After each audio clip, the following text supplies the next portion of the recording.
जी ई cat पास paper 2009।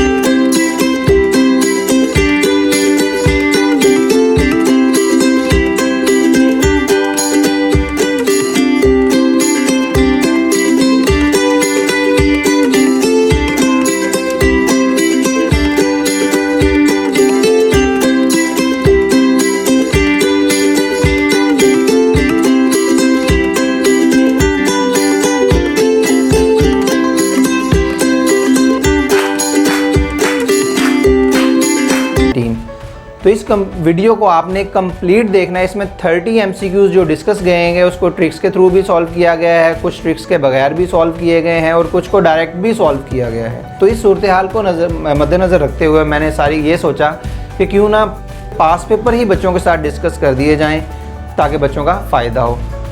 तो चलिए start करते हैं हम पास पेपर 2009।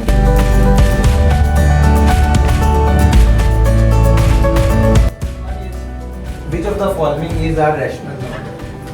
रैशनल नंबर की डेफिनेशन आपने पढ़ी हुई है जी। P over Q की फॉर्म में जो नंबर होते हैं, जिसे हम फ्रैक्शंस में जितने भी होते हैं वो सारे के सारे रैशनल होते हैं। अब मैं ज़्यादा डिटेल में नहीं जाऊँगा, आपको आइडिया है। मैं सिर्फ ये बता देता हूँ एक स्टेटमेंट जो आपको याद रखनी है कि इर्रेशनल नंबर कौन से हैं, तो उससे आपको आइडिया है। इर्रेशनल नंबर में पाई, एक्सपोनेंशियल जितने भी हैं और स्क्वायर रूट n जो कंप्लीट स्क्वायर रूट नहीं है वो सारे के सारे क्या हैं, इर्रेशनल नंबर हैं। और इसके अलावा जो नंबर मिलेंगे आपको वो क्या होंगे, रेशनल। तो चेक करते हैं। पी स्क्वायर इर्रेशनल है, हमें रैशनल चाहिए। स्क्वायर रूट 2 कंप्लीट नहीं है, इर्रेशनल। ये ऑप्शन है पाई। तो बस ये 16.333 ये हमारा क्या होगा, रेशनल नंबर होगा। Number 2, let R, Z, Q and denote the set of real number, integer, rational and natural number respectively. Which of the following statement is correct? Actually set का रिलेशन पूछा गया कि कौन किसका सबसेट है और कौन किसका सुपरसेट है। ठीक है, तो इनमें से बताना है जी कौन सा ऑप्शन हमारा करेक्ट है।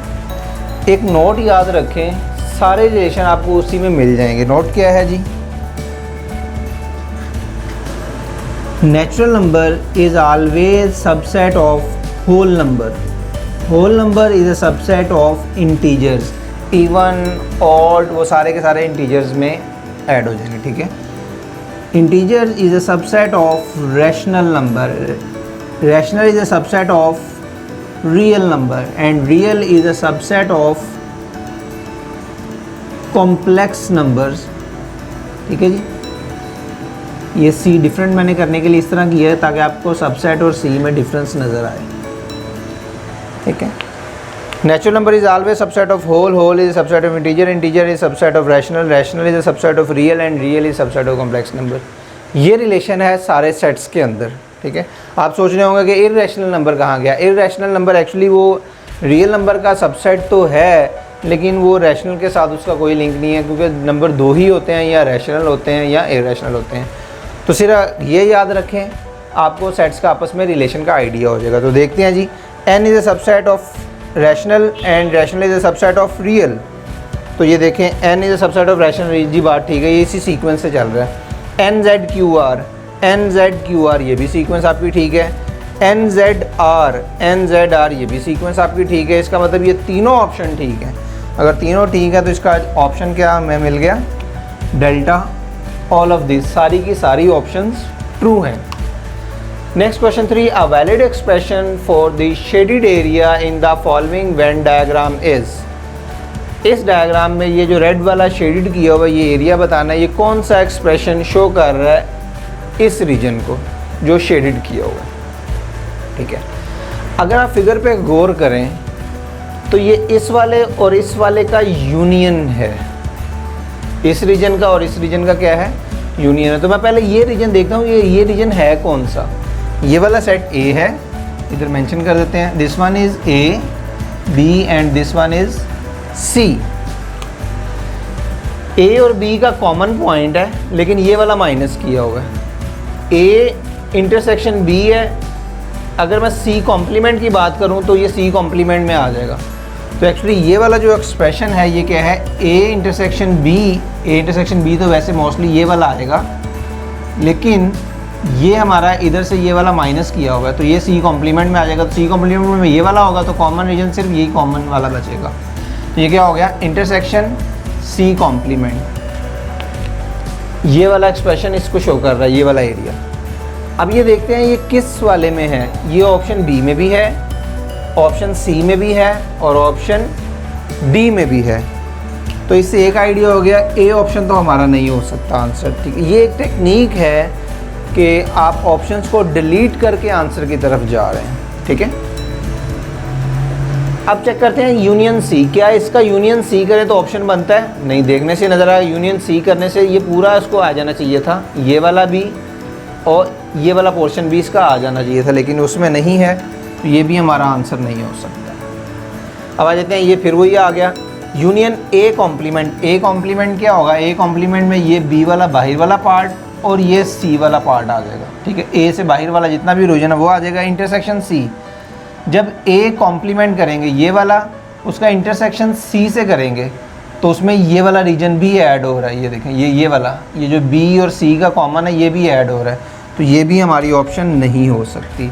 एट दी एंड जो बच जाती है वो हमारा राइट आंसर ही होगा। लेकिन फिर भी हम चेक कर लेते हैं, ये तो हमें ये वाला ठीक है region. A complement intersection B complement, A और बी का जो कॉम्प्लीमेंट होगा उसका मतलब ए बी का ये वाला कॉम्प्लीमेंट में आएगा, और सी के साथ इंटरसेक्शन लिया हुआ तो सी के साथ इंटरसेक्शन का यही रीजन है, और इन दोनों का यूनियन। ये आंसर आपका बिल्कुल ठीक है। Question number 4, the complex variable z is equal to e की power minus iota theta t is defined for t real, the modulus of z is. Modulus find करना है इस कॉम्प्लेक्स नंबर का। अब मॉड का फॉर्मूला आपको याद होगा, अगर सपोज कॉम्प्लेक्स नंबर हो x प्लस अयोटा y तो ये मॉड क्या होता है, x square plus y square square root. वैसे मॉड का फॉर्मूला यही रहता है, किसी भी फॉर्म में चला जाए। ये जो फॉर्म है ये कार्टेशियन फॉर्म है जो कि मोस्टली आपने बुक्स में पढ़ी हुई है। एक और फॉर्म आपने डिस्कस की हुई है पोलर फॉर्म, उसको भी मैं लिख देता हूँ। उसके लिए एक्स क्या होता है r cos of theta, y क्या होता है आर साइन ऑफ थीटा है। आप ये सब्स्टिट्यूशन करते हैं, इन सब्स्टिट्यूशन से हमें आर और थीटा की वैल्यू मिल जाती है। R is x square plus y square and theta is equal to tangent inverse y over x. ये जो आर थीटा में होती है ये पोलर फॉर्म होती है, तो इसको हम किस तरह लिखते हैं, r cos theta plus iota sine theta. और एक और चीज़, इसकी शॉर्ट फॉर्म भी है, वो क्या है, r c i s theta. Cis theta भी नॉर्मली हम कह देते हैं इसको। R c for cos, i for iota, s for sine. Theta दोनों में सेम है इसलिए। तो इन शॉर्ट इस तरह भी एग्जाम में ऑप्शंस पूछी जा सकती हैं। तो ये फॉर्म भी आपको पता होना चाहिए, वैसे ये बुक में नहीं दी गई फॉर्म। ये कार्टेशियन फॉर्म है, ये पोलर फॉर्म है, दोनों के लिए फॉर्मूला यही है। इसी फॉर्मूले के थ्रू हम फाइंड करेंगे मॉडुलस। लेकिन ये जो उसने नंबर लिख दिया z is equal to e की पावर माइनस अयोटा दी है, तो इन दोनों में से कोई फॉर्म नहीं है और ना ही इस तरह का क्वेश्चन हमारी बुक में डिस्कस किया गया। एक्चुअली ये जो फॉर्म है इसे कहते हैं आइलर फॉर्म। इसका मैं फॉर्मूला इधर लिख देता हूँ। फॉर्मूला आइलर फॉर्म का क्या है जी, फॉर्म का नाम याद रखने की ज़रूरत नहीं है, हमें तो क्वेश्चन सॉल्व करना है बस। तो एक्चुअली ई की पावर अयोटा थीटा जो होता है वो क्या होता है, cos theta plus iota sine theta. ये पोलर फॉर्म को ही किसी एक एक्सपोनेंशियल फॉर्म में लिखा गया होता है। आर इस केस में हमारा 1 है।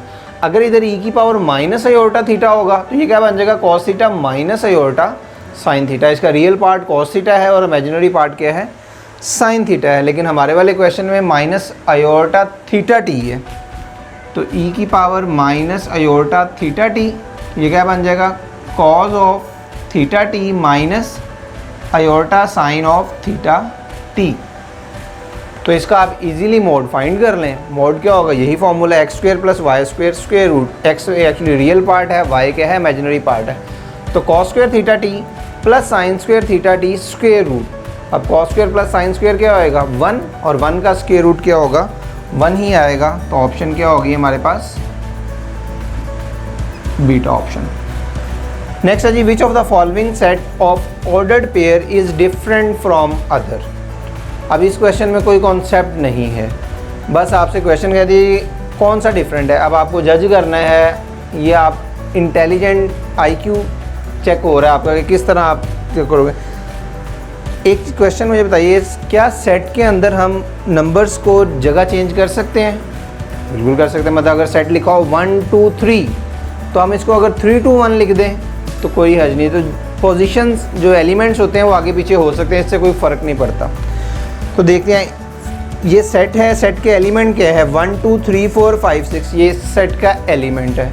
इस वाले में देखें 3 4 1 2 5 6 वही एलिमेंट्स है, बस क्या किया 3 4 पहले आ गया, 1 2 बाद में चला गया, सेम एलिमेंट्स हैं। इधर देखते हैं 5 6 3 4 1 2, ये भी वही सेम एलिमेंट, उन्होंने जगह चेंज की हुई है। तो सेम एलिमेंट में अगर जगह चेंज की हो तो इससे वो सेट तो सेम ही रहता है। लेकिन अगर मैं इस सी ऑप्शन को देखूं तो 1 2 ये आ गया 4 3, ये तो ऑर्डर पेयर ही चेंज हो गया। इसका मतलब ये नया एलिमेंट है, ये वो 3 4 वाला एलिमेंट नहीं है। तो ये तो तीनों एक ही सेट हैं, तो ये वाला सबसे क्या हो गया? डिफरेंट हो गया, और यही हमारा फिर आंसर हो गया।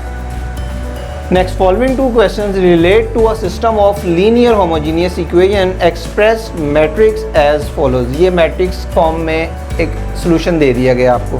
सोल्यूशन आपको पता है दो तरह के हैं, होमोजीनियस है और नॉन होमोजीनियस है। होमोजीनियस पे ये वाली साइड में आपको सारे जीरोस मिलते हैं, और नॉन होमोजीनियस में ये क्या होते हैं? At least one of them is non zero. अब इसको यूज़ करके ये दो क्वेश्चन हमने सॉल्व करने हैं।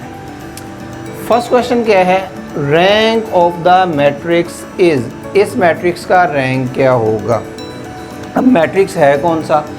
ये तो सिस्टम दिया हुआ है। सिस्टम को अगर आपको याद हो तो सिस्टम को एक्चुअली हम इस तरह लिखते हैं, A फॉर कोफिशिएंट मैट्रिक्स, और ये जो वेरिएबल मैट्रिक्स है इसको हम x से डिनोट करते हैं, और ये जो कांस्टेंट वाला है इसको b से डिनोट करते हैं।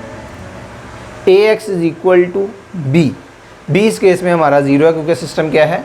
होमोजीनियस है। रैंक क्या होता है? रैंक में लिख देता हूँ,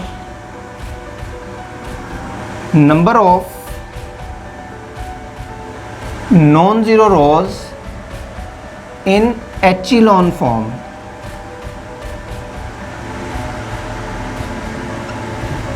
एचिलॉन फॉर्म में जो जितनी नॉन ज़ीरो रोज होंगी वो हमारा रैंक है। ठीक है, तो एचिलॉन फॉर्म किसकी चेक करनी है? इसकी चेक करनी है। तो देखते हैं कि ये एचिलॉन फॉर्म में है। एचिलॉन फॉर्म में क्या होता है? सबसे पहले लीडिंग एंट्री होती है। लीडिंग एंट्री आपकी केस में क्या है? 1 के नीचे सारे ज़ीरो होने चाहिए, लेकिन ये सारे ज़ीरो नहीं है, तो ये इस वक्त एचिलॉन फॉर्म है। तो इसको एचिलॉन फॉर्म में कन्वर्ट करना पड़ेगा। एक वे आपको पता है कि हम रोज़ को इंटरचेंज कर सकते हैं। रोज़ को इंटरचेंज करने से कोई चेंज नहीं आएगी। आप सोच रहे होंगे कि नेगेटिव साइन नहीं, वो डिटर्मिनेंट में जनरेट होता है। मैट्रिसेस में आप फर्स्ट रो को सेकंड में लिख दें, सेकंड को थर्ड में, या थर्ड को फर्स्ट में लिख दें, इससे आंसर में कोई इफेक्ट नहीं आएगा। तो मैं रोज़ को चेंज कर देता हूँ ताकि वो एचिलॉन फॉर्म में कन्वर्ट हो जाए। अगर मैं इसको चेंज करके 1 0 0, बल्कि इसको चेंज करने की बजाय हम इस पर ऑपरेशन यूज़ करके इस वाले, क्योंकि ये वाला हमें डिस्टर्ब कर रहा है ना 1, इसको 0 करना है, तो इसी को मैं चेंज कर लेता हूँ। ऑपरेशन क्या यूज़ करेंगे? R3 माइनस R1, यह है जी ऑपरेशन R3 माइनस R1। तो 1 माइनस 1 क्या हो जाएगा? 0। 1 माइनस 0 इज़ 1, 0 माइनस 0 इज़ 0। क्या ये अभी एचिलॉन फॉर्म में है? नहीं, अभी भी एचिलॉन फॉर्म में नहीं है। वैसे रैंक निकालने का एग्जैक्ट कोई शॉर्टकट नहीं है, लेकिन कुछ स्टेप्स हम डायरेक्ट करेंगे। मतलब फॉर एग्जांपल आपको जस्ट फर्स्ट कॉलम में ये ज़ीरोज़ बनाने हैं। यहाँ तक अगर आप क्वेश्चन कर लेंगे तो रैंक हम डिसाइड कर सकते हैं। हमें फर्दर एचिलॉन फॉर्म की तरफ ज़रूरत नहीं पड़ेगी जाने की। अब देखें, हमारे इस वाले केस में ये वाले 2 ज़ीरोज़ बन चुके हैं। कोई भी क्वेश्चन, ये तो 0 0 है, 0 0 के अलावा भी हो तब भी आपने सिर्फ ये 1 और इनको 0 0 बनाना है। ये भी ज़रूरी नहीं है 1 हो, बस ये 0 0 होने चाहिए। ठीक है, करना क्या है? जब ये फॉर्म बन जाए तो आपने इन 2 रोज़ को देखना है। एक रो ये वाली मैं अंडरलाइन कर रहा हूँ, और एक रो ये वाली। क्या ये रोज़ सेम तो नहीं है? अगर तो सेम है तो रैंक 1 माइनस कर दें। अब 1 माइनस किससे करना है? उससे पहले आपको एक चीज़ पता होनी चाहिए, इसकी कितनी रोज़ हैं टोटल? 3, इसका मैक्सिमम रैंक 3 हो सकता है और मिनिमम रैंक 1 हो सकता है। रैंक कभी 0 नहीं होगा। 1 मिनिमम और मैक्सिमम जितना रोज़ हैं, तो रैंक हो सकता है 1, 2 एंड 3। अब ये 0 वाला ऑप्शन तो हमारा नहीं है।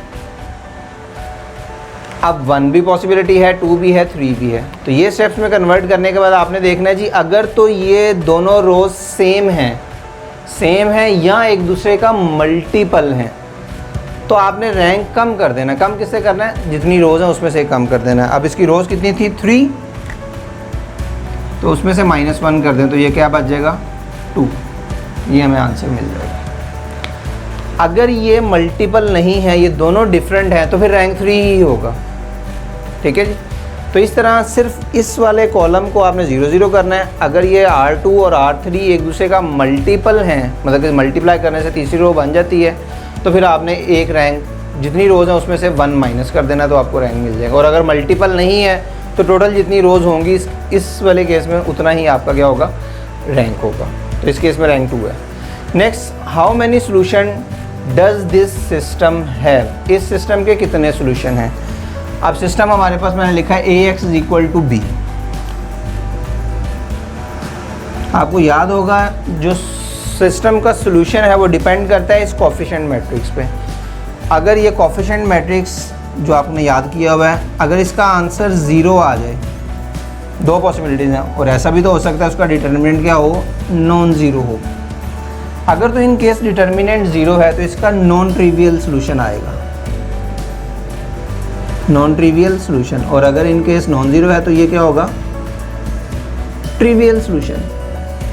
होमोजीनियस सिस्टम में 2 ही पॉसिबिलिटीज़ होती हैं, आइदर ट्रिवियल सोल्यूशन और non trivial solution. Trivial solution को हम कहते हैं यूनिक सोल्यूशन, यूनिक। और ये वाला क्या होगा? इनफाइनाइट। नॉन ट्रिवियल में क्या आएगा? इनफाइनाइट सोल्यूशन है। एक और इम्पॉर्टेंट बात, ये याद रखें, कभी भी सिस्टम के 2 सोल्यूशन नहीं मिलेंगे आपको, 3 नहीं मिलेंगे, 4 नहीं मिलेंगे। या तो एक सोल्यूशन होगा या इन्फिनिट मैनी होंगे। और अगर ये सिस्टम आपका नॉन होमोजीनियस है तो फिर एक तीसरी पॉसिबिलिटी भी ऐड हो जाएगी कि पॉसिबल है उसका सोल्यूशन पॉसिबल हो ही ना, 0 सोल्यूशन हो। ठीक है, तो ये 4 वाली बात तो नहीं हो सकती, ये तो आप माइंड से निकाल दें। और ये चूँकि सिस्टम होमोजीनियस है तो इसमें ये 0 भी नहीं हो सकता, ये भी बात निकाल दें, क्योंकि होमोजीनियस सिस्टम का सोल्यूशन एग्जिस्ट करना ही करना है, या एक होगा या इन्फिनिट होगा। अब इस मैट्रिक्स का आपको डिटर्मिनेंट चेक करना है। आप जल्दी से डिटर्मिनेंट फाइंड कर लेंगे इसका। ठीक है, आपको इस केस में नज़र आ रहा है जी, इसका डिटर्मिनेंट इसी से चेक कर लेते हैं। 0 देखने से आपको आइडिया हो रहा है कि इसका डिटर्मिनेंट 0 है। तो 0 वाले केस में हमारे पास इन्फिनिट सोल्यूशन होते हैं। ये हमें आंसर मिल गया इन्फिनिट सोल्यूशन का। अगर आपको ये चीज़ याद ना रहे तो एक और मैं आसानी के लिए आपके कर देता हूँ। डिटर्मिनेंट 0 है ना, तो 0x = और b वैसे ही 0 है, b मैट्रिक्स हमारा 0 है। आप देखें x की कौन सी वैल्यू पुट करें जो सेटिस्फाई करेगी इसको, 1, 2, 3, बल्कि आप कोई भी वैल्यू पुट कर रहे हैं तो ये सेटिस्फाई करेगा, क्योंकि 0 = 0 ही रहना है। तो इसके इन्फिनिट सोल्यूशन पॉसिबल हैं। Question 8, for what value of b does the quadratic equation y = ax² + 2bx + a intersect x axis at a single point. Quadratic equation है, क्वाड्रेटिक का जो फंक्शन का जो ग्राफ होता है वो हमें पता है पैराबोला है। पैराबोला एक्स एक्सिस को मैक्सिमम 2 टाइम्स कट कर सकता है, इससे ज़्यादा कट नहीं कर सकता है। क्वाड्रेटिक इक्वेशन हमें पता है इसके 2 रूट्स होते हैं, लेकिन जितने रियल रूट्स होते हैं उतनी दफ़ा जो ग्राफ फंक्शन का जो ग्राफ है वो एक्स एक्सिस को टच करता है। अब अगर एक रियल रूट है तो 1 टाइम टच करेगा, 2 रियल रूट है तो 2 टाइम टच करेगा। और क्वाड्रेटिक इक्वेशन में कभी ऐसा नहीं होगा कि एक रियल रूट आए। ठीक है, या 2 होंगे या दोनों ही कम्प्लेक्स होंगे। ठीक है, फाइंड किस तरह करेंगे? आपको जस्ट डिस्क्रिमिनेंट फाइंड करना है। मैं सारे ऑप्शंस लिख दूंगा कि इंटरसेक्ट जब सिंगल पॉइंट पे करेगा या 2 पॉइंट पे करेगा या किस में करेगा। ठीक है, सिंगल पॉइंट पे करना है तो इसका जो डिस्क्रिमिनेंट है b² - 4ac 0 के इक्वल पुट करना है आपको, क्योंकि इससे रूट्स क्या होंगे? रिपीटेड होंगे। रूट्स रिपीटेड होंगे मतलब एक ही रूट 2 बार आ जाएगा, तो एक ही पॉइंट टच हो रहा होगा जो ग्राफ का एक्स एक्सिस को। तो b square minus 4ac is 0, value of b is 2b। तो जब 2b का स्क्वेयर करेंगे तो ये क्या बन जाएगा 4b स्क्वेयर, यहाँ से वैल्यू से रिप्लेस कर रहे हैं, minus 4, value of a is a and value of c is also a is equal to 0। 4b square minus 4a square, 4b square minus 4a square is equal to 0। तो this implies that b square is equal to a square, so b is equal to plus minus a। ये भी हो सकता है कि a is equal to plus minus b, लेकिन हमें जो ऑप्शन दिया गया b is equal to plus minus a है, यही हमारा आंसर हो जाएगा। और अगर आपको दो रूट 2 टाइम्स टच करेंगे तो क्या होगा, तो आपने क्या करना है 2 टाइम्स के लिए, ये इसका पार्ट सोल्यूशन, इस क्वेश्चन का सोल्यूशन का पार्ट नहीं है, जस्ट मैं एक और पॉसिबिलिटी डिस्कस कर रहा हूँ। उसमें क्या करेंगे, बी स्क्वेयर माइनस 4ac को ग्रेटर देन 0 पुट करेंगे, ठीक है, तो आपको वैल्यू मिल जाएगी। Okay, next question, a committee of national assembly comprises 4 mail and 3 female members. एक चीज़ याद रखिए, पेपर में आपके पास टाइम बहुत कम है, हार्डली 1 मिनट भी क्वेश्चन को नहीं मिलता। आप देखें ये लंबी सी स्टेटमेंट है, आपने इस तरह रीड करना है कि आपको दोबारा ना पढ़ना पड़े, क्योंकि अगर आप बार बार स्टेटमेंट को ही पढ़ते रहेंगे तो टाइम वेस्ट होता चला जाएगा। तो आपने जैसे जैसे स्टेटमेंट पढ़ते जाना है, जैसे जैसे उसके हिंट बनाते जाना है, ठीक है। अब कमेटी में कौन कौन से 4 मेल हैं और 3 फीमेल हैं, तो मैं इधर उसके कीवर्ड यूज़ कर लेता हूँ, ठीक है। मेल के लिए m और फीमेल के लिए f यूज़ कर लें। कितने मेल हैं जी 4, और फीमेल कितनी है 3, कमेटी बन रही है, ठीक है जी। If a subcommittee consisting of 2 male and 3 female, अब आपको एक और कमेटी बनानी है, उन्हीं में से इन्हीं मेंबर्स की कमेटी बनानी है जिसमें कितने 2 मेल हों और 3 फीमेल हों, is to be formed, how many different combinations are possible. अब इसने क्वेश्चन ने खुद ही बता दिया है कि कॉम्बिनेशन यूज़ करना है। वैसे कमेटीज़ बनानी हो तो हम कॉम्बिनेशन ही यूज़ कर रहे होते हैं, लेकिन अगर कोई अरेंजमेंट्स वगैरह करनी हो तो हम मोस्टली परमुटेशन यूज़ करते हैं। तो कमेटी हमने बनानी है 2 मेल एंड 2 फीमेल। तो 2 मेल में से आएगा, तो मेल टोटल 4 है और फीमेल मेल कितने सेलेक्ट करने हैं आपने 2, 4c2। फीमेल टोटल 3 हैं और आपको सेलेक्ट कितनी करनी है 3c2। तो इसका ये आपको आंसर मिल जाएगा 4c2। मैं जल्दी से कैलकुलेट करवा देता हूँ। 4c2 is 4 3 divided by 2 factorial, ये कितना बन गया 12/2 6।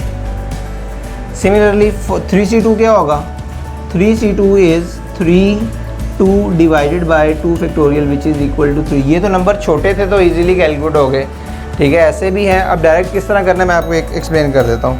मतलब करना क्या है कॉम्बिनेशन में आपने, मतलब सपोज 10c3 में क्या करेंगे, वैसे तो फॉर्मूला है जी NCR का n factorial over n minus r factorial into r factorial. तो इतने फैक्टोरियल हम यूज़ नहीं करेंगे। ये देखें आप एक स्टेप डायरेक्ट कर सकते हैं, 10 के आप 3 फैक्टर्स लिखें रिड्यूस करके, मतलब 10 के बाद 9, 9 के बाद सिर्फ 3 लिखने हैं आपको, जो नीचे नंबर है उतने लिखने हैं, 10 9 8 और डिवाइडेड बाय जो भी नीचे उसका फैक्टोरियल लगा दें तो आपको आंसर मिल जाए, ठीक है। इसी तरह परमुटेशन में भी आप कर सकते हैं, परमुटेशन में ये डिवीजन में नहीं आता, तो ये आपकी कैलकुलेशन थोड़ी फास्ट हो जाती है।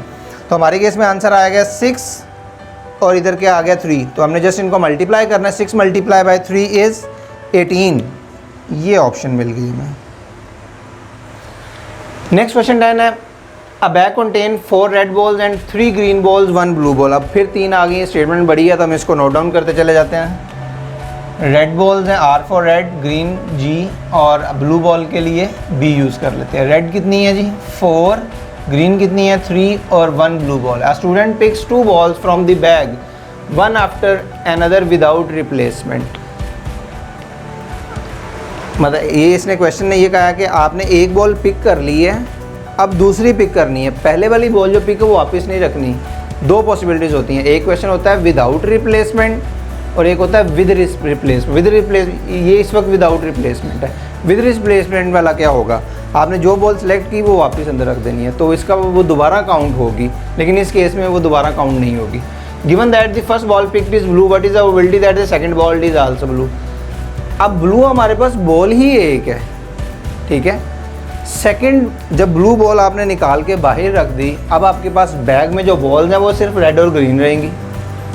जब रेड और ग्रीन है तो क्या चांसेस हैं कि ब्लू बॉल अंदर से निकले? ऐसा तो पॉसिबल ही नहीं है, तो इम्पॉसिबल है ये इवेंट।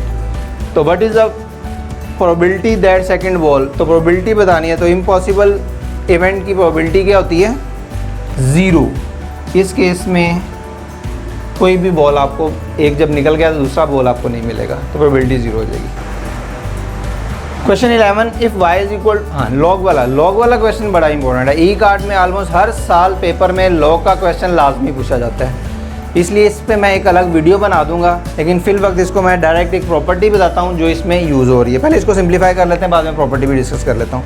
सिंप्लीफिकेशन क्या करनी है, इसमें y की वैल्यू आपको बतानी है। y is equal to log base, इसकी x है, बेस क्या है? x है।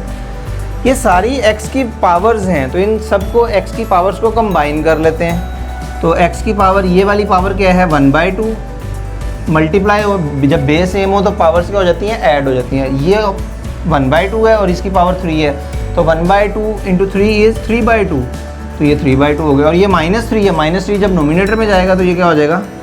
+3। तो ये सारी पावर्स को एक जगह पे हमने इकट्ठा कर दिया। तो ये क्या बन गया? Log of x 1 + 3 + 6 divided by 2, 10/2, 10/2 is 5। Log की प्रॉपर्टी यूज़ करें, जो पावर होती है वो क्या होती है? कोफिशिएंट में आ जाती है 5। वैसे तो आंसर आपको इधर ही मिल गया, लेकिन मैं प्रॉपर सॉल्व करके दिखा रहा हूँ आपको। लॉग x प्रॉपर्टी क्या है जो मैं अभी स्टार्ट में बता रहा था, अगर बेस और ये नंबर सेम हो तो इसका आंसर 1 होता है। मतलब base log a 1, log 10 1, log e 1। Base और ये नंबर सेम होने से आंसर 1 आएगा। तो ये वाला जो लॉग x है ये क्या बन जाएगा? 1। तो हमारा आंसर फिर क्या आ गया? 5 किस ऑप्शन में है? y इज इक्वल टू 5, ये ऑप्शन पड़ा हुआ है। ठीक है, अब एग्जाम में आपको ये सारे स्टेप्स करने की ज़रूरत नहीं है। आप सिर्फ क्या करेंगे? x की पावर को कंबाइन करें, जैसे इसका एलसीएम करना है। अब एलसीएम आप लोग बड़े इजीली +- ये और कुछ नहीं है, और ये प्रॉपर्टी यूज़ की। Next question 12, find a positive value of x if log 3x is equal to log 2x - 1। ठीक है, पहले भी लॉग का क्वेश्चन सॉल्व किया, अब दोबारा 2 क्वेश्चन लॉग के आए हुए हैं। x की वैल्यू फाइंड करनी है। अब अगर उसको सिंप्लीफाई करें तो हमें मुश्किल लगेगा। जब भी हमें वैल्यू फाइंड करनी हो या सोल्यूशन की बात करनी हो तो हम मोस्टली क्वेश्चंस को बैक सॉल्व कर लेते हैं। बैक सॉल्व का क्या वे है? बैक सॉल्व ये है कि जी आप वैल्यूज़ को इक्वेशन में पुट करें, जो सेटिस्फाई करे वही आंसर होगा। मतलब फॉर एग्जांपल मैं x को 0 रिप्लेस करता हूँ तो ये हो जाएगा log बेस 3 0, log 0 वैसे ही अनडिफाइंड होता है, तो ये वाला ऑप्शन तो हमारा नहीं है क्योंकि ये अनडिफाइंड कर रहा है इक्वेशन को। 1 पुट करते हैं, log 3 1, log 1 क्या होता है? बेस कुछ भी हो, log 1 इज़ ऑलवेज 0। इधर भी जब 1 + 2 - 1 is 1, log 2 base 1 is always 0, तो 0 इज इक्वल टू 0 ये इक्वेशन को सेटिस्फाई कर रहा है और बोथ की ऑप्शन भी नहीं है, इसका मतलब यही आंसर है। लेकिन ये भी चेक कर लेते हैं, ये किस तरह चेक होगा? 3 पुट कीजिए, log 3 क्या होगा? log बेस 3, अभी जो उधर प्रॉपर्टी डिस्कस की थी, log 3 1 हो जाएगा, और ये क्या आ जाएगा? 3 2 6 - 1, इधर log 2, और ये क्या बन जाएगा? 5। और ये तो देखें 1 इज इक्वल log 2 5, ये कभी भी इक्वल नहीं हो सकता, तो ये भी ऑप्शन हमारी ट्रू नहीं है। इसी तरह आप 9 को भी चेक कर सकते हैं, तो ऑप्शन हमें मिल गई हुई है 1। इस तरह हम इक्वेशंस को बैक सॉल्व करते हैं जिसमें सोल्यूशन फाइंड। ये next question 13, a function f of x is equal to sin 2x + theta at what values of x is f of x is 0। आपने x की वैल्यूज बतानी है जिसके लिए ये फंक्शन 0 आंसर दे आपको। ठीक है, तो हम इस फंक्शन को 0 पुट कर लेते हैं। तो जब 0 पुट करेंगे तो ये क्या हो जाएगा? 0 is equal to sine of 2x + theta. Sine इधर आके इन्वर्स हो जाएगा। अच्छा, एक और चीज़ बात, पेपर में जब आप एंट्रेंस में एग्जामिनेशन हॉल में होंगे तो आपको क्वेश्चन नज़र आ रहा है तो आप बार बार उसको नोट डाउन, मैं इसलिए लिख रहा हूँ ताकि आपको समझाया जाए। आपने बार बार उधर क्वेश्चन नहीं लिखना, स्टेटमेंट आप जो एक्सप्रेशन है मैथमेटिकल वो आप पेपर से देख लें। ठीक है, इधर सिर्फ सोल्यूशन का पार्ट लिखें क्योंकि लिखने में आपका टाइम वेस्ट होगा। मैं सिर्फ समझाने के लिए कर रहा हूँ, अदरवाइज़ मैं प्रॉपर वे उसी तरह करता जिस तरह आपको करना चाहिए। ठीक है, अब साइन इनवर्स 0 क्या होता है? 0 2x + थीटा, लेकिन साइन पाई भी तो 0 होता है, साइन 2 पाई भी 0 होता है। तो इसको मैं लिख देता हूँ इसको k पाई, साइन इनवर्स 0 का जो जनरल सोल्यूशन है वो k पाई है। तो k pi where k is any integer positive और नेगेटिव, तो ये तो थीटा इधर आके माइनस हो जाएगा विच इज़ इक्वल टू 2x। तो k pi minus theta divided by 2 is x। तो ये ऑप्शन हमें कौन सी मिल गई, ये वाली delta option. Now question 14, which of the following function is not continuous, कौन सा कॉन्टीन्यूस नहीं है। और सारी ऑप्शन में ट्रिग्नोमेट्रिक फंक्शन दिए हुए हैं। अगर आप साइन और कॉस का ग्राफ देखें तो साइन और कॉस का ग्राफ इस तरह वेव की रे में कॉन्टीन्यूसली मूव कर रहा होता है, ठीक है। लेकिन अगर सीकेंट थीटा का ग्राफ देखो तो उसमें इस तरह गैप्स होते हैं, ठीक है, पहले इस तरह, ठीक है, उसमें गैप्स आ रहे होते हैं, आप पेपर बुक से देखिएगा जाके। तो जिस फंक्शन में गैप्स होते हैं वो फंक्शन डिसकॉन्टीन्यूस होता है। अगर दो फंक्शन साइन कॉन्टीन्यूस है कॉस कॉन्टीन्यूस है तो उनका सम भी कॉन्टीन्यूस ही होगा और उनका डिफरेंस भी कॉन्टीन्यूस होगा। तो देखते हैं, कॉस थीटा हमारा कॉन्टीन्यूस है तो हमें नॉट कॉन्टीन्यूस बताना, तो ये आंसर नहीं है हमारा हो सकता। कॉस थीटा भी साइन थीटा ये सम है, ये भी नहीं हो सकता, ये डिफरेंस ये भी नहीं हो सकता। तो देखें सीकेंट थीटा आ गया, सीकेंट थीटा हमारा क्या होगा, कॉन्टीन्यूस फंक्शन होगा, उसमें ब्रेक नहीं आनी चाहिए ग्राफ के अंदर। ग्राफ के अंदर कोई गैप आएगा तो वो डिसकॉन्टीन्यूस हो जाएगा। नेक्स्ट है if x is equal to sine 22.5 cos 22.5 square what is the value of x। तो इसको जस्ट सिंप्लीफाई करना है। सिंप्लीफाई के लिए इसका स्क्वायर ओपन कर देते हैं। अब स्क्वायर ओपन करके आपको नज़र आ रहा होगा sign square 22.5 cos square plus cos square 20 वो 1 हो जाएगा, ठीक है। तो आप इस तरह डायरेक्ट भी कर सकते हैं। मैं प्रॉपर सॉल्व कर देता हूँ। Sine square 22.5 plus cos square 22.5 minus 2 cos 22.5 and sine 22.5 a square plus b square minus 2ab, ये तो 1 सिंपल। साइन 2 अल्फा का फॉर्मूला नहीं बन रहा, साइन 2 अल्फा होता है 2 साइन अल्फा कॉज अल्फा। तो इस पर साइन 2 अल्फा का फॉर्मूला यूज़ कर लें तो ये क्या हो जाएगा, एंगल डबल हो जाएगा। 22.5 का जो डबल होगा वो क्या होएगा 45, और ये 1 माइनस साइन 45 क्या होता है 1 over square root 1 minus 1 over square root 2, जो कि ये देखें चार्ली ऑप्शन में पड़ा हुआ। तो ये जस्ट सिंप्लीफिकेशन थी और कुछ नहीं थी, कैलकुलेशन करनी थी। नेक्स्ट क्वेश्चन 16, ये एक डिफरेंट क्वेश्चन है और थोड़ा मुश्किल भी है। x equal to n minus infinity to infinity 0.5 power n, what is the value of x, x की वैल्यू क्या होगी। अब मोस्टली आपको देखने का भाई infinity to infinity infinite terms का सम है, तो आंसर तो आपका इन्फिनिटी आना चाहिए। पॉसिबल है इन्फिनिटी ही हो, ठीक है, हमें नहीं आइडिया, भी चेक करते हैं इसको। अगर मैं इसको ब्रेक कर लूँ n minus infinity to 0.5 power n plus n 0 to in positive infinity 0.5 power n, कर सकते हैं हम। नेगेटिव नंबर्स मैंने अलग कर दिए, पॉजिटिव मैंने क्या कर दिए, अलग कर दिए, ठीक है। तो x इज़ इक्वल टू, जब नेगेटिव पावर में नेगेटिव आएगा तो ये फ्रैक्शन में नहीं आएगा। अच्छा, इसको भी मैं लिख देता हूँ, ये 0.5 एक्चुअली 1/2 है, माइनस इन्फिनिटी टू 0 ये है 1/2 पावर n, और ये भी क्या है n 0 टू इन्फिनिटी, ये भी 1/2, 0.5 इज एक्चुअली 1/2 पावर n। अगर सपोज n ये नेगेटिव नंबर्स हैं, -3 भी होगा, -2 भी होगा, -5, सारे नंबर इसमें मैं कोई नंबर पुट करता हूँ, सपोज -2 पुट कर लें या -3 पुट कर लें, ठीक है। जब -3 पुट करोगे तो इसको पॉजिटिव करने के लिए पावर का रेसिप्रोकल करना पड़ेगा। जब रेसिप्रोकल करेंगे तो ये 2 की पावर 3 आएगा, मैं 3 के लिए कंसीडर कर रहा हूँ, 2 की पावर 3 आएगा। अब इसको ज़रा एक्सपेंड, ये सिर्फ मैंने समझाने के लिए बताया। एक्चुअली ये सीरीज़ का क्वेश्चन है, sum of infinite series. Sum of infinite series का अगर फॉर्मूला आपको याद हो तो कौन सा यूज़ करते हैं आप, इधर सर्कल में लिखते हैं, s infinity is equal to a over 1 minus r। Infinite terms का सम बता देता है, लेकिन इस पर कंडीशन है कि जो कॉमन रेशो है जो r है वो लेस देन 1 होना चाहिए। और ये सिर्फ और सिर्फ ज्योमेट्रिक सीरीज़ के लिए, कोई AP हो HP हो उसका सम, इन्फिनिट सीरीज़ का सम नहीं मिलेगा।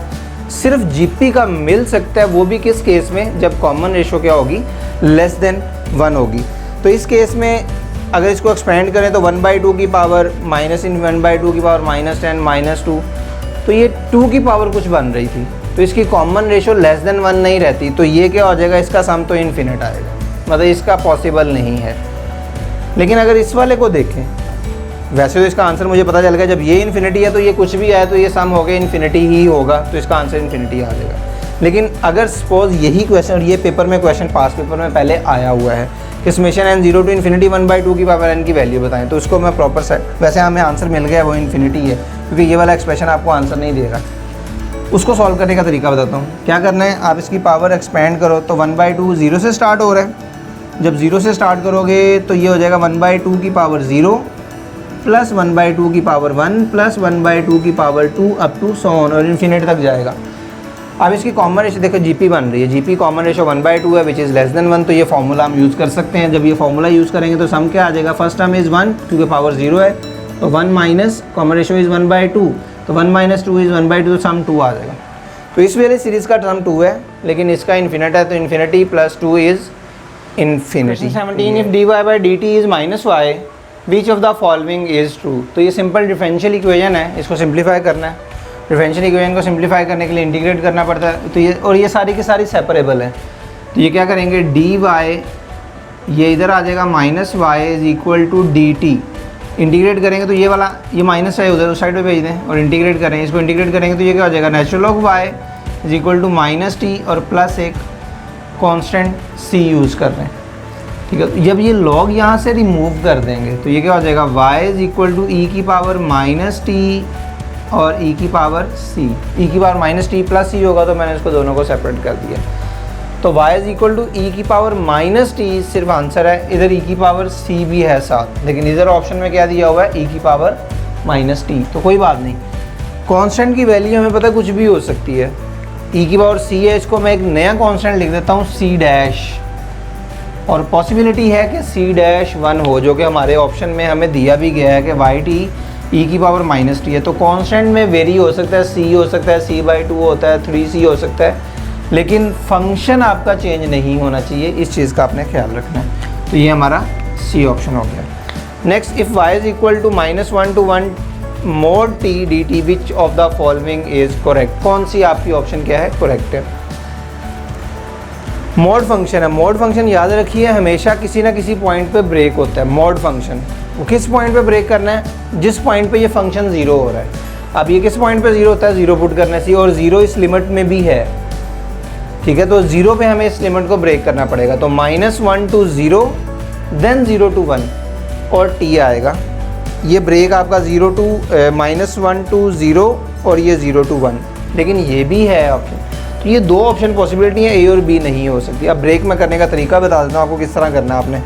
ये देखिए -1 to 0 t dt और देन 0 to 1 t dt। जब आप लिमिट ब्रेक कर लेते हैं उसके बाद साइन यूज़ करना होता है, पॉजिटिव या नेगेटिव। तो नेगेटिव और पॉजिटिव कब यूज़ करना है, आपने देखना है ये जो डोमेन है, जो लिमिट्स हैं -1 to 0। अब -1 to 0 कोई एक पॉइंट जो आपको ईजी लगता है वो आप पिक कर लो। मतलब मुझे -0.5 ले लेता हूँ, मुझे इसके मिड से लेना है, ठीक है। एंड पॉइंट नहीं ले लेना, मिड से करने हैं, मिड से या कोई भी आगे पीछे से, इधर से, इसके अंदर से होना चाहिए, इसके इन बिटवीन। तो -0.5 पुट करें तो ये आंसर पॉजिटिव देगा या नेगेटिव, ऑब्वियसली नेगेटिव देगा। तो जहाँ नेगेटिव आए वहाँ नेगेटिव लगाना है, जहाँ पॉजिटिव आए वहाँ पे पॉजिटिव यूज़ करना है। तो ये हो जाएगा -1 to 0 माइनस में है, तो ये देखें माइनस वाला ये है, और ये प्लस वाला उसने स्टार्ट में लिख दिया 0 to 1 t dt, -1 to 0 t dt। तो ये हमारे पास ऑप्शन आ गया सी। नेक्स्ट जो आपके क्वेश्चन है, 3 क्वेश्चन वो इस इंफॉर्मेशन से, इस शेप से होंगे।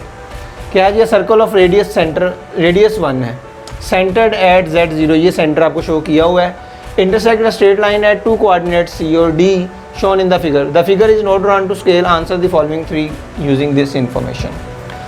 ओके जी, इफ़ w इज़ -3, ये वैल्यू आपको बता दी है, ये -3 है, ये वाला पॉइंट क्या है, -3 है।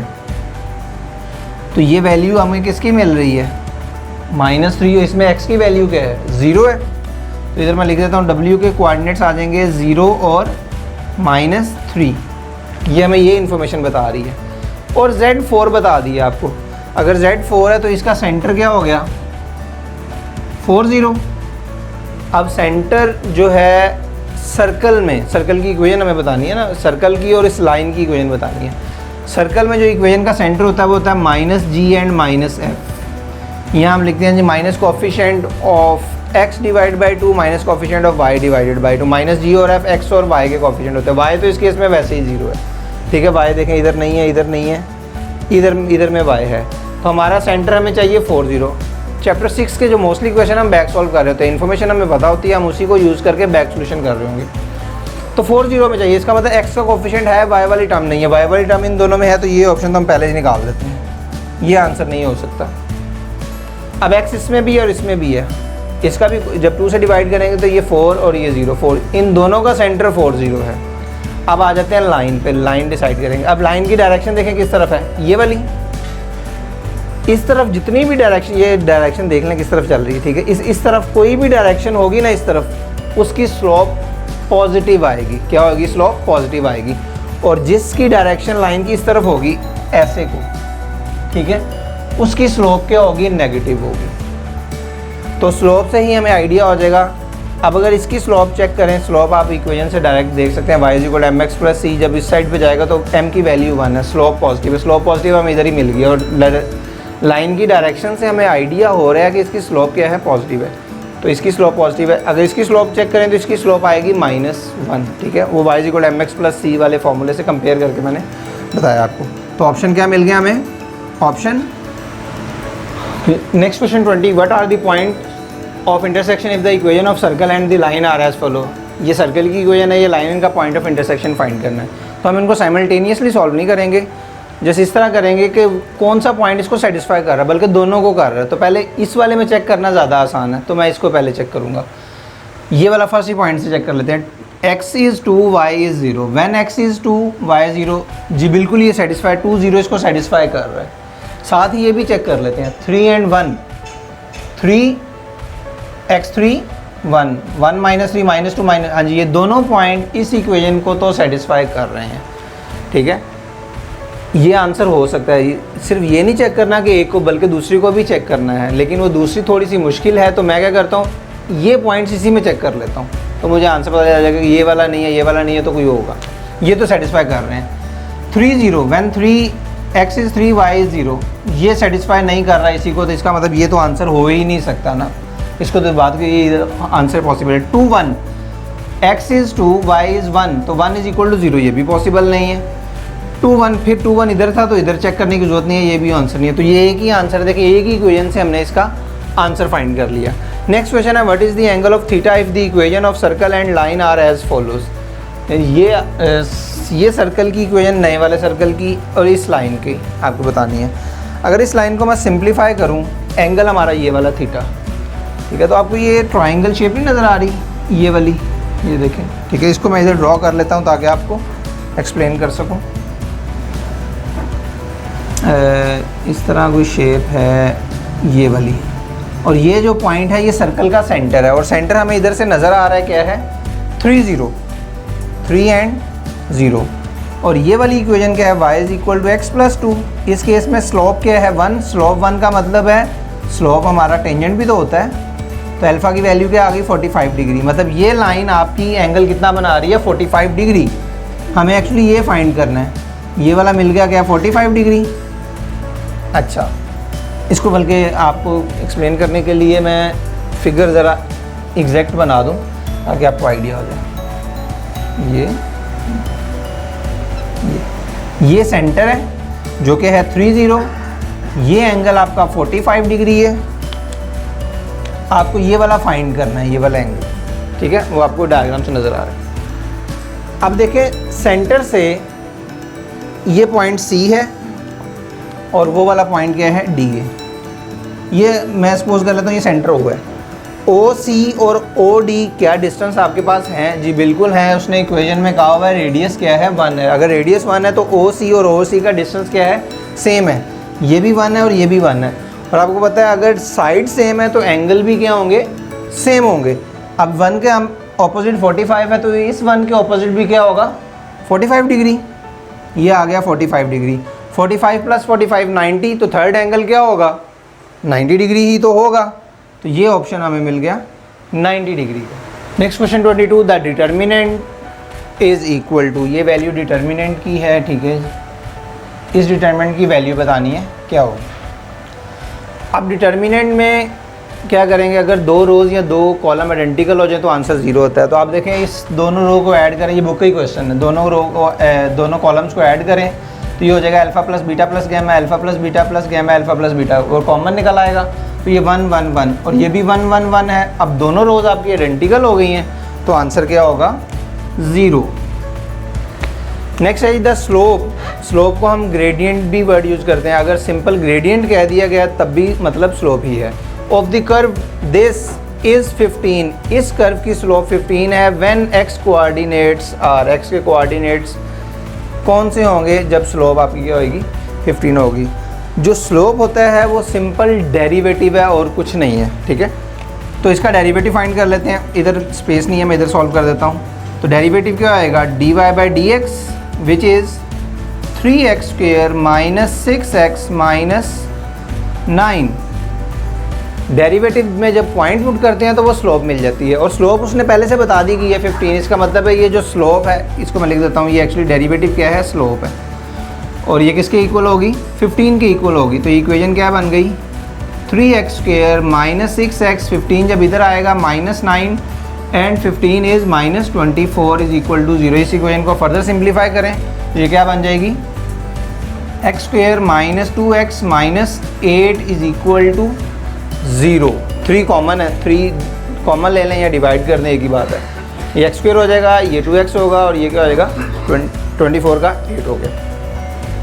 अच्छा, x के कोऑर्डिनेट, इसका सोल्यूशन हमारा आंसर होगा, मतलब ये इसके में क्वाड्रेटिक इक्वेशन है, आप फैक्टर्स बना लें, क्वाड्रेटिक फार्मूला यूज़ कर लें, या बैक सॉल्व भी कर सकते हैं। मतलब फॉर एग्जांपल आप इधर 2 सब्स्टिट्यूट करें, 2 2 4, 4 माइनस 4 0, ये ऑप्शन +2 वाला ऑप्शन नहीं है। अब 3 चेक कर लेते हैं, अगर ये +2 नहीं है तो -2 हमें चेक करने की जरूरत ही नहीं है, ठीक है। +3 चेक करते हैं, 3 3 9, 9 माइनस ये क्या हो जाएगा 9 माइनस 6, 9 माइनस 6 इज़ 3, 3 माइनस 8 नहीं जी, ये भी आंसर नहीं है हमारा। -2 चेक करते हैं, -2 पुट करें, -2 जब पुट करेंगे तो ये हो जाएगा 4 और ये +4, 4 + 4 8, 8 माइनस 8 0 जी, -2 सेटिस्फाई कर रहा है। तो साथ ही 4 भी चेक कर लेते हैं, फिर 4 पुट करें 16, 16 माइनस 8 माइनस 8 जी, 16 और 16। अगर आप बैक सॉल्व नहीं करना तो ये क्वाड्रेटिक है, आप इसको डायरेक्ट भी सॉल्व कर सकते हैं। इसके फैक्टर्स क्या बनेंगे, -8 है और +-2 लेके आना है, तो ये बन जाएगा x minus 4 and x + 2 is equal to 0। तो यहाँ से आपको वैल्यू 4 और -2 मिल जाएंगी।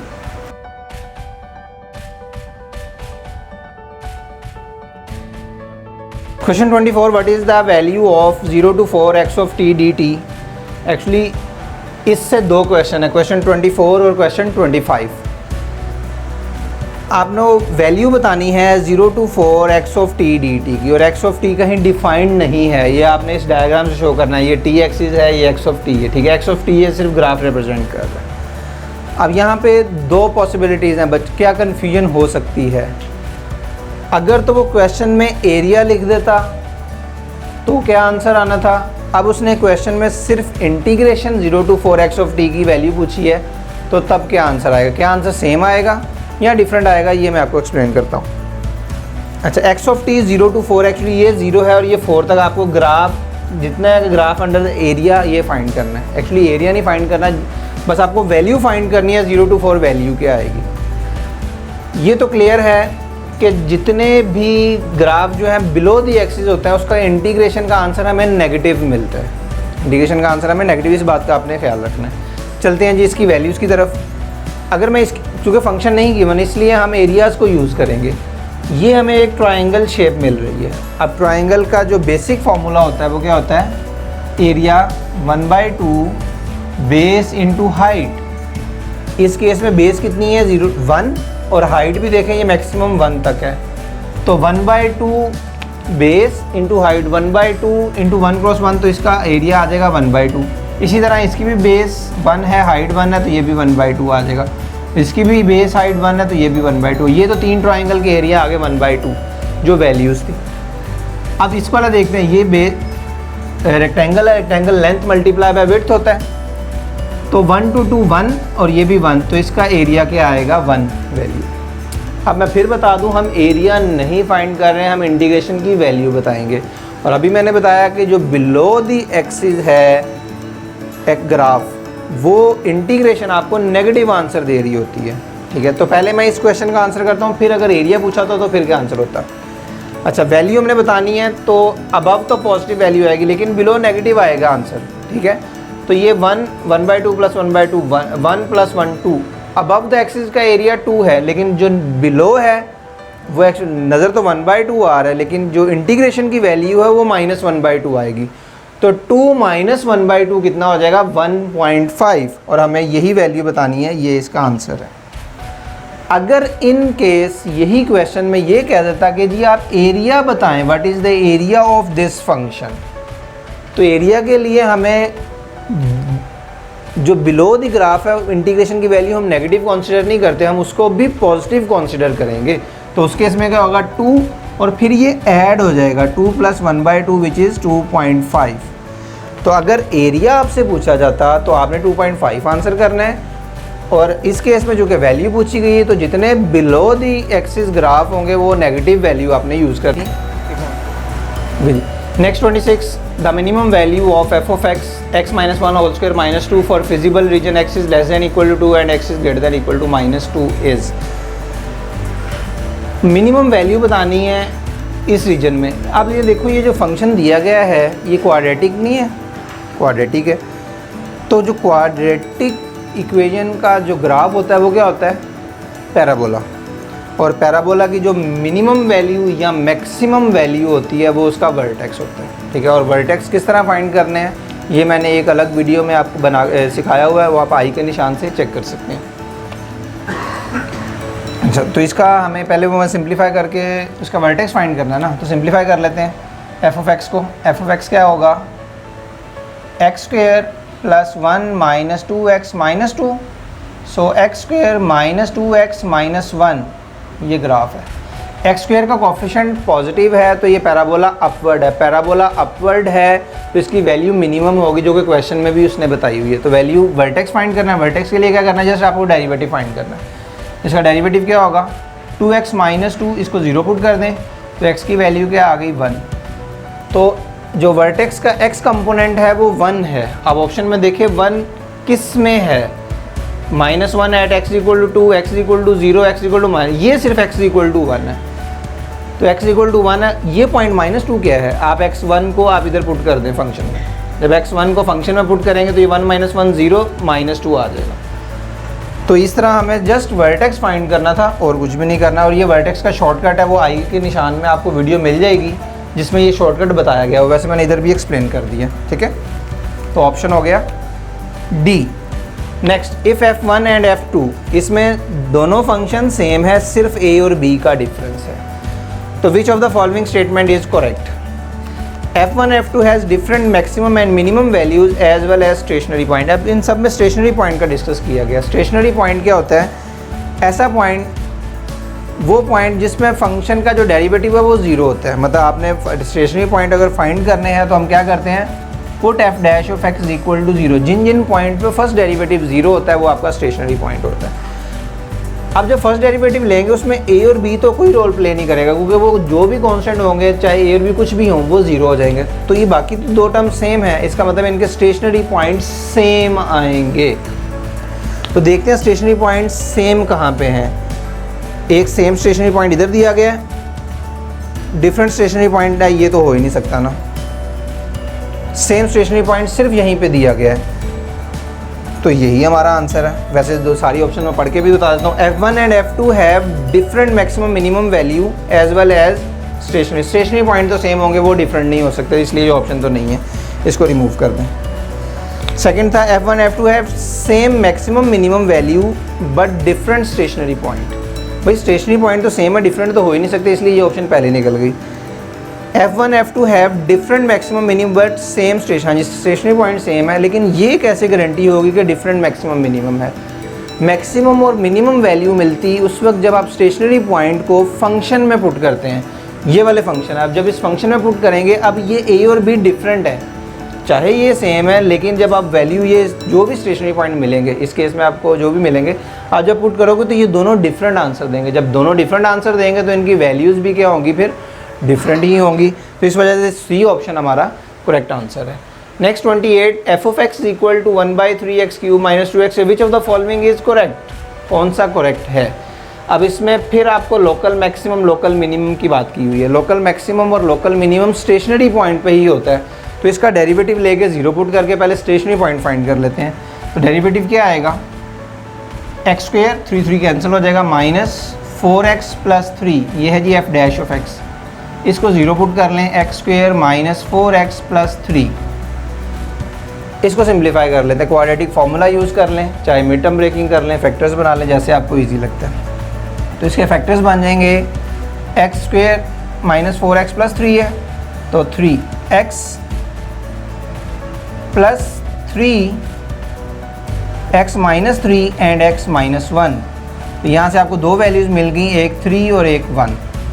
3 और 1 आप 3 और 1 पे लोकल मैक्सिमम भी हो सकता है और लोकल मिनिमम, ये एक्चुअली स्टेशनरी पॉइंट है, और 1 और 3 तीनों ऑप्शंस में डिस्कस किए गए हैं।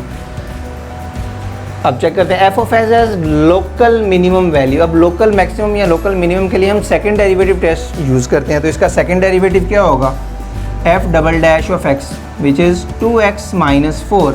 अब आपने क्रिटिकल पॉइंट इधर पुट करना है, ये जो स्टेशनरी पॉइंट है इनको क्रिटिकल भी बोलते हैं, ये आप इधर सब्स्टिट्यूट करें। जब सेकंड डेरिवेटिव क्रिटिकल पॉइंट पे ये पुट कर 6 माइनस 4 इज़ 2 ग्रेटर देन 0 होता है, तो हम ये कहते हैं लोकल मिनिमम। उलट होता है, ग्रेटर देन 0 पे मिनिमम और लेस देन 0 पे मैक्सिमम। इसी तरह f double dash of 1 check कर ले, 1 पे क्या होगा, 1 जब पुट करोगे 1 आपने इधर पुट करना है, ये स्टेशनरी पॉइंट इधर पुट करने हैं। तो 2 माइनस 4 इज़ माइनस 2, तो ये लेस देन 0 होगा, तो ये क्या होगा, मैक्सिमम। तो 3 पे मिनिमम है और 1 पे क्या है, मैक्सिमम है। 3 पे मिनिमम कहाँ पे है जी, minimum at x equal to 3 and local maximum at x equal to 1। हाँ जी, ये देखें बी ऑप्शन हमारा राइट आंसर है। ओके जी, नेक्स्ट जो 2 क्वेश्चन हैं वो आपके यहाँ, answer the following 2 question using this figure. इस शेप से हैं, ओ बी और ओ ए 2 वेक्टर्स हैं, ए और बी के वर्टिसेस आपको बताए गए हैं, ये ओरिजिन है C A. The angle theta between line segment O A and O B is, ये एंगल थीटा फाइंड करना है। तो थीटा फाइंड करने के लिए इन दोनों लाइंस की हमें स्लोप चाहिए। ये ओरिजिन है, ये पॉइंट है, 2 पॉइंट से हम स्लोप फाइंड कर लेते हैं। सपोज कर लेते हैं ओ बी की स्लोप को हम m1 सपोज कर लेते हैं, तो क्या होगा, y2 minus y1 over x2 minus x1 which is 1 minus 0 over 2 minus 0 is 1/2। Similarly जो आपकी स्लोप ओ ए की है उसको m2 सपोज कर लेते हैं, m2 इज़, तो same formula 3 minus 0 over 1 minus 0 is 3। तो फार्मूला क्या होता है एंगल बिटवीन 2 लाइंस का, tangent alpha is equal to m2 minus m1 over 1 plus m1 m2, और मॉड यूज़ कर लेंगे क्योंकि सारे के सारे एक्यूट एंगल है, किसी भी लाइन के दरमियान बता सकते हैं। तो tangent alpha is m2 is 3 minus 1/2 over 1 plus 3/2, mod use कर लेते हैं। 3 minus 1/2 is 5/2 and this one again is 5/2। 5/2 cancel हो जाएगा तो आंसर 1। तो tangent alpha is 1 when tan alpha is 1, तो value of alpha is 45 degree, जो कि ये आपका ऑप्शन है। Next question 30, OACB forms a parallelogram. OACB forms a parallelogram, the coordinates of the point C are. अब parallelogram के लिए हमें क्या करना पड़ेगा, OA को BC के इक्वल करना पड़ेगा और CY के x कोऑर्डिनेट्स हमें सपोज करेंगे कि XY हैं, फिर OA को BC के इक्वल रखेंगे, इसी तरह OB को AC के इक्वल रखेंगे, इक्वेट करके 2 इक्वेशंस बनाएंगे और उसको सिंप्लीफाई करेंगे। तो इतना टाइम नहीं होगा, ठीक है। तो आपने क्या करना है, वैसे इसकी मैंने एक वीडियो का शॉर्टकट बनाया हुआ, आप आई सेक्शन पे जाइए, उसमें आपको ये मिल जाएगा, ठीक है, कि ये किस तरह हम कोऑर्डिनेट फाइंड कर लेते हैं। मैं इधर भी एक्सप्लेन कर देता हूँ। वो क्या है, किसी भी पैरेललोग्राम में, सपोज ये पैरेललोग्राम है, मैं इसकी शेप बना देता हूँ, ये ओरिजिन सपोज कर लेते हैं, ये कंपोनेंट आपका 2 1 है, ये हमें फाइंड करना है, इसको हम XY लिख लेते हैं, और ये क्या है 1 और 3, ठीक है। तो x कंपोनेंट आपको कैसे मिलेगा, करना क्या है, ध्यान से देखिएगा, डायगोनल्स को ऐड करना होता है, डायगोनल को ऐड कर दें। अब चूँकि अगर ये अननोन हो तो ये डायगोनल्स बन जाएंगे, अब ये अननोन है तो ये डायगोनल्स को ऐड करें। x कंपोनेंट, अभी सिर्फ x फाइंड कर रहे हैं, तो x के लिए क्या होगा, डायगोनल्स का x कंपोनेंट 1 है और ये +2 ऐड हो गया, इसमें से माइनस कर दें x कंपोनेंट से, तो ये 3 मिल गया। x की वैल्यू 3 किस ऑप्शन में है, वो एक ही ऑप्शन में, आंसर यही है। देखिए आपको x कंपोनेंट से ही आंसर मिल गया इसका। इसी तरह y भी इसी तरह फाइंड कर सकते हैं। क्या करेंगे, y कंपोनेंट को y कंपोनेंट में ऐड करना है, डायगोनल में ऐड करना है, 3 + 1 और ये वाला माइनस करना है, -0 विच इज़ 4। तो ये पॉइंट मिल गए 3 और 4, और इस तरह हमारा जो ये पास पेपर 2019 का ये कंप्लीट हो गया। Thank you very much. और अगर आप चाहते हैं कि हम इस तरह की वीडियोस और बनाएं तो ये आपका फीडबैक से हमें आइडिया होगा कि हम मज़ीद इस तरह के पास पेपर डिस्कस करें, और साथ ही हम सिर्फ मैथ्स के नहीं, फ़िज़िक्स के पास पेपर भी सॉल्व करके देंगे आपको इंशाल्लाह। तो आपने, और ये आपका फ़ीडबैक ही होगा। फ़ीडबैक आप किस तरह देंगे, आप वो सिंपल है, लाइक और कमेंट से हमें आइडिया हो जाएगा कि ये कितने बच्चों तक ये वीडियो जा रही है।